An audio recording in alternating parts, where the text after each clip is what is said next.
Hello बच्चों, मैं विनेंद्र देवांगन आपका अपना क्लास केमिस्ट्री क्लास में आप सबका बहुत बहुत स्वागत करता हूं। आज हम बात करने वाले हैं इलेक्ट्रॉनिक कॉन्फ़िगरेशन के बारे में। इसके पहले वाले वीडियो में मैंने बताया था इलेक्ट्रॉनिक कॉन्फ़िगरेशन किस तरह से लिखा जाता है। इसका पार्ट 2 है जिसमें आपको और क्लियरली समझ में आएगा कि किस तरह से किसी एलिमेंट का इलेक्ट्रॉनिक कॉन्फ़िगरेशन लिखा जाता है। तो एक्चुअली इलेक्ट्रॉनिक विन्यास क्या होता है? तो इलेक्ट्रॉनिक विन्यास जो होगा वो इलेक्ट्रॉनों को ऊर्जा के बढ़ते क्रम में जब भरा जाता है ऑर्बिटलों में, तो इलेक्ट्रॉनों के उसी क्रम को हम कहते हैं इलेक्ट्रॉनिक विन्यास।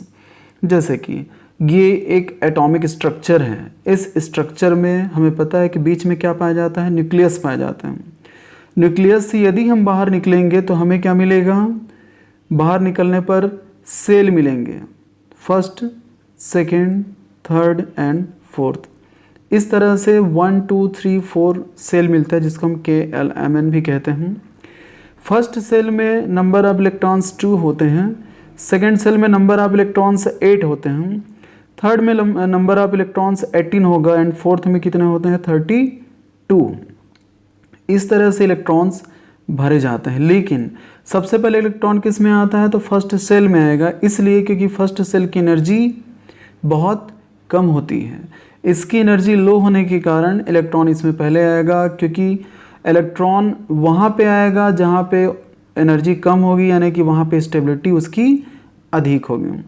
तो इलेक्ट्रॉन अधिक स्टेबल होना चाहता है, इसीलिए वो फर्स्ट सेल में आएगा ताकि वो ज़्यादा से ज़्यादा स्टेबल हो सके।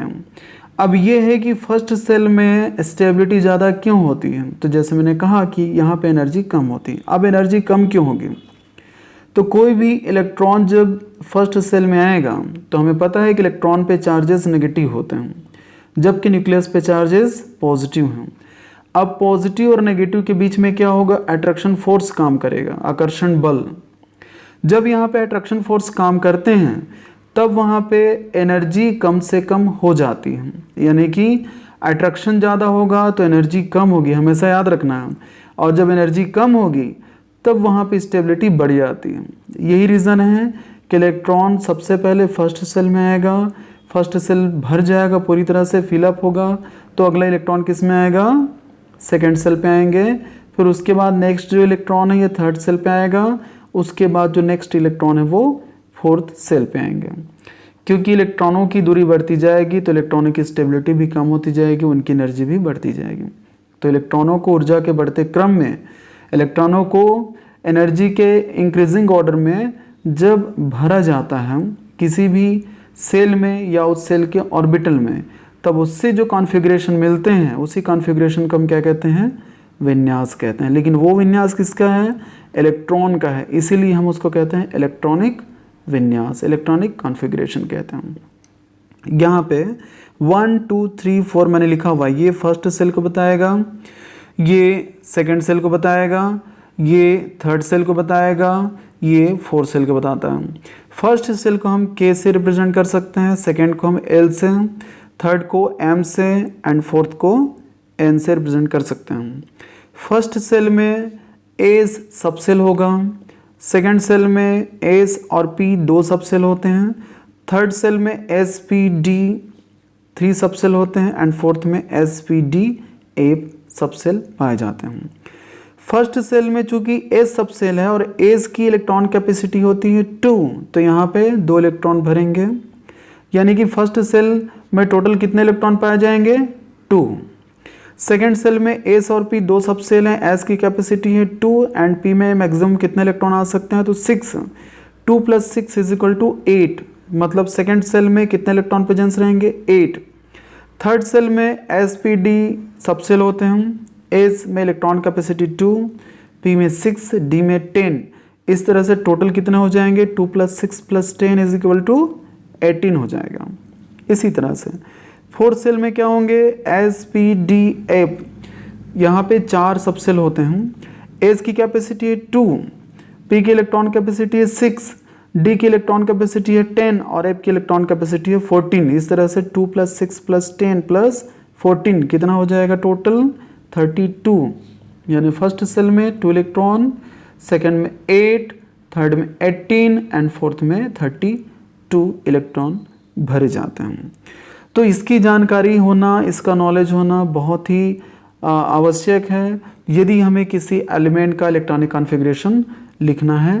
तो मैंने पिछले वीडियो में भी इन बातों का जिक्र किया था और इलेक्ट्रॉनिक कॉन्फ़िगरेशन पे और भी मेरे वीडियोस हैं, आप लोग सारे वीडियोस देखिएगा, बिल्कुल मिस नहीं कीजिएगा, ताकि आप लोग की जो इलेक्ट्रॉनिक कॉन्फ़िगरेशन है वो स्ट्रॉन्ग हो सके। जितने भी प्रकार के एलिमेंट्स हैं, सभी एलिमेंट्स का आप इलेक्ट्रॉनिक कॉन्फ़िगरेशन बहुत ही ईजी तरीके से लिख सकते हैं। यहाँ पे हम स्टार्टिंग में लेते हैं नाइट्रोजन का जो एटॉमिक नंबर है 7। अगर 7 एटॉमिक नंबर है, यानी कि नंबर ऑफ प्रोटॉन्स या नंबर ऑफ इलेक्ट्रॉन्स बोल सकते हैं, प्रोटॉन्स की संख्या या फिर इलेक्ट्रॉन्स की संख्या। तो यहाँ पे 7 अगर इसका एटॉमिक नंबर है तो उसका हम कैसे लिखेंगे? तो 1s2 सबसे पहले इलेक्ट्रॉन किस में जाएगा? फर्स्ट में जाएगा, तो 1s2। उसके बाद इलेक्ट्रॉन किस में जाएगा? तो 2s2। जब ये पूरी तरह से भर गया तो इलेक्ट्रॉन फिर किस में जाएगा? 2p6 में जाएगा। लेकिन हम ये जो लिखे हैं क्या ये सही है? नहीं, हमें इलेक्ट्रॉन कॉन्फ़िगरेशन लिखना है लेकिन 7 इलेक्ट्रॉन तक का लिखना है। इसीलिए यहाँ पे हम क्या करेंगे? 2p6 नहीं करेंगे, बल्कि इसके जगह में हम क्या करेंगे? 2p3। टोटल कितने इलेक्ट्रॉन हो गए? 2 + 2 + 3 यानी टोटल 7। तो इस तरह से इलेक्ट्रॉनिक कॉन्फ़िगरेशन लिखा जाएगा। सबसे पहले फर्स्ट सेल पे आएगा, फर्स्ट सेल भरेगा तो सेकंड सेल में आएगा, और सेकंड सेल जब पूरी तरह से भरेगा तो फिर थर्ड सेल में आएगा, थर्ड सेल भरेगा तो फिर फोर्थ सेल पे इलेक्ट्रॉन भरते चले जाएंगे। अगला एग्जांपल हम लेते हैं एल्युमिनियम का, जिसका एटॉमिक नंबर है 13। अब यहाँ पे क्या होगा? तो सबसे पहले जाएगा फर्स्ट सेल के एच सब सेल में 2 इलेक्ट्रॉन, 1s2। अब ये भर गया फर्स्ट सेल, तो सेकंड पे आएगा, सेकंड सेल पे 2s2, फिर 2p6। टोटल कितने हो गए? 2 + 2 + 6 यानी टोटल हमारे पास 10 इलेक्ट्रॉन हो गए। अब हमें थर्ड सेल पे आना है क्योंकि सेकंड तो भर गया। थर्ड सेल के 3s2 पे इलेक्ट्रॉन आ गया, टोटल हो गया 12। हमें और एक इलेक्ट्रॉन भरना है विन्यास में, कॉन्फ़िगरेशन में, तो क्या हो जाएगा? 3p1। इस तरह से 13 इलेक्ट्रॉन का हमने क्या किया? इलेक्ट्रॉनिक कॉन्फ़िगरेशन लिखा, 1s2, 2s2, 2p6, 3s2, 3p1। उसके बाद हम आते हैं क्लोरीन का। अगला एग्जांपल हम ले रहे हैं क्लोरीन का। यहाँ पे पूरा क्लियर हो जाएगा कि यदि हमें इलेक्ट्रॉनिक कॉन्फ़िगरेशन लिखना है छोटे एलिमेंट्स का तो किस तरह से लिखना है। क्लोरीन का एटॉमिक नंबर है 17। यहाँ पे क्या होगा? सबसे पहले जाएगा 1s2 में, ये पूरी तरह से भर गया तो इलेक्ट्रॉन कहाँ पे आएंगे? सेकंड सेल पे आएंगे, 2s2।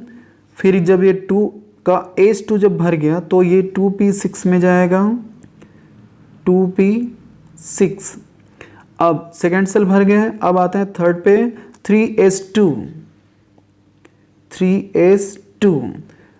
3s2 के बाद 3p6। हमारे पास 17 इलेक्ट्रॉन्स हैं, तो हम यहाँ पे 3p6 नहीं भरेंगे, बल्कि टोटल कितना इलेक्ट्रॉन यहाँ पे आएगा? 5।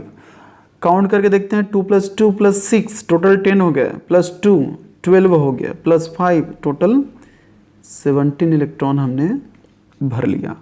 तो ये था इलेक्ट्रॉनिक कॉन्फ़िगरेशन। आप लोग को याद रखना है कि फर्स्ट सेल में कौन से सब सेल होते हैं और उस सब सेल में कितने इलेक्ट्रॉन भरे जाते हैं। दूसरी बात याद रखना है कि जब फर्स्ट सेल भरेगा तभी सेकंड सेल में आएंगे, सेकंड सेल भरेगा तो थर्ड सेल में आएगा, थर्ड सेल भरेगा तो फोर्थ सेल में इलेक्ट्रॉन भरेंगे। तो इस बात को हमेशा याद रखना है बच्चों। बहुत इजी है, इजी तरीके से मैंने बता दिए हैं। उम्मीद करता हूँ कि आप लोग को बहुत अच्छे से समझ में आया होगा। और वीडियो को जब भी आप लोग देखते हैं तो वीडियो को प्लीज़ आप लोग लाइक, शेयर और सब्सक्राइब ज़रूर कीजिएगा, ताकि हम ज़्यादा से ज़्यादा बच्चों तक के पहुंच सकें। मेरे बहुत सारे वीडियोज़ हैं इलेक्ट्रॉनिक कॉन्फ़िगरेशन पे, सारे वीडियोज़ को आप लोग देखिए और उसका नोट्स बनाइए। समझ में नहीं आता है बार बार देखिए, और फिर भी समझ में ना आए, कन्फ्यूज़न हो, तो आप लोग मुझे कमेंट बॉक्स में कमेंट कीजिए ताकि मैं सारे आप लोग के कन्फ्यूज़न को दूर कर सकूं, क्लियर कर सकूं। तो ठीक है बच्चों, इसी के साथ आप सभी को good luck, take care and thank you.